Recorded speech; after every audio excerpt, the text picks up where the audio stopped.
Okay, so you guys have sent in a bunch of writings by this woman, Lily Bloom, and we are going to try to figure out, like, what the heck is going on with her? What's her story? That's exactly right. So these writings are like her diary entries or letters, and we really get like this intimate glimpse into her life and relationships. This is going to be like one of those deep dives where we just like fully immerse ourselves in her world. For sure, for sure. And I think a good place to start is with that first rooftop entry, right?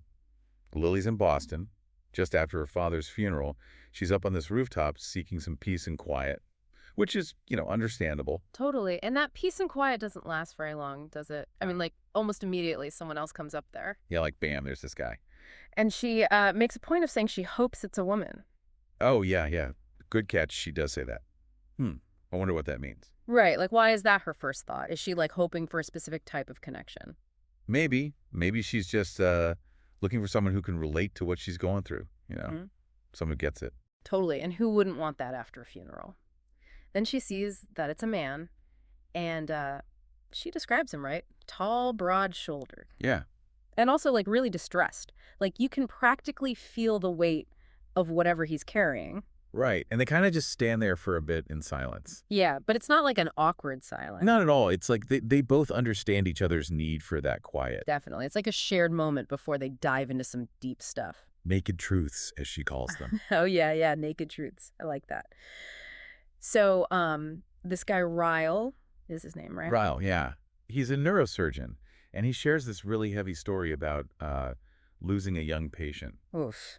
Yeah, that one was rough. You can just tell how deeply it affected him. Absolutely. It's a lot to share with someone you just met, but in a way, it also creates this instant bond. Yeah, I can see that. It's like they skip all the small talk and go straight to the raw stuff. Right.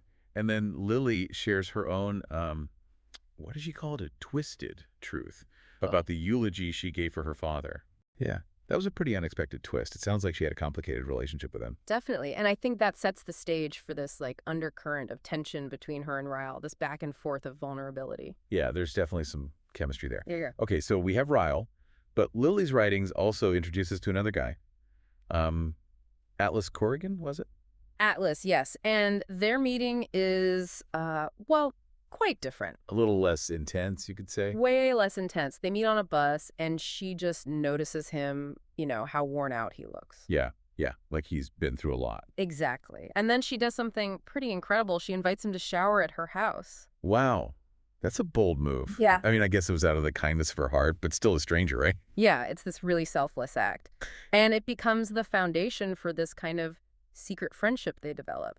Ah, okay. So two very different guys, two very different beginnings. Hmm. On one hand, you have this like instant connection with Ryle, forged through shared vulnerability and intensity. And then on the other, there's this slow burning friendship with Atlas, starting with a simple act of kindness.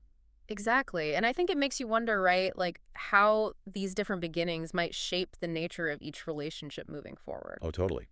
I mean, Ryle is all fireworks and passion, while Alice is more grounded and supportive. Yeah. It makes you think about what kind of connection would be more fulfilling for Lily in the long run, or even healthier. For sure. And it's not just about the guys, right? Lily's also trying to figure out her own stuff, especially with her father. Her writings are full of these reflections about family, honesty, and the kind of person she wants to be. Yeah, you can see her trying to make sense of it all, like how her past is shaping her present. And a big part of that seems to be this idea of vulnerability. Totally, yeah. With Ryle, it's like bam, instant vulnerability. But with Atlas, it's more gradual, more earned. It's like she's exploring different ways of letting people in. It definitely makes you think about your own relationships, right? Like, how do you approach vulnerability? Is it something you jump into head first, or do you build it slowly over time? And who are the people you choose to be vulnerable with? That's huge too, right? Yeah, that's a good point. Like, not everyone deserves to see all of you. Exactly. So for you listening, we want to hear your thoughts. What are your first impressions of Ryle and Atlas?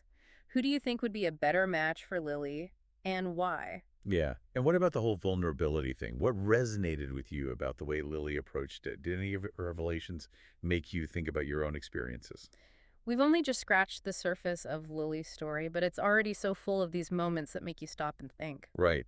And these early encounters, these first impressions and acts of vulnerability, they're like setting the stage for everything that comes next.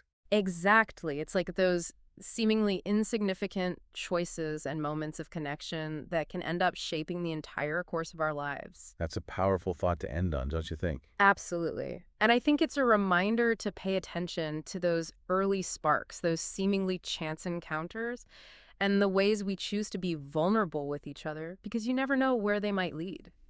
Thanks for joining us on this deep dive, everyone. We'll be back with more of Lily's story soon. See you next time.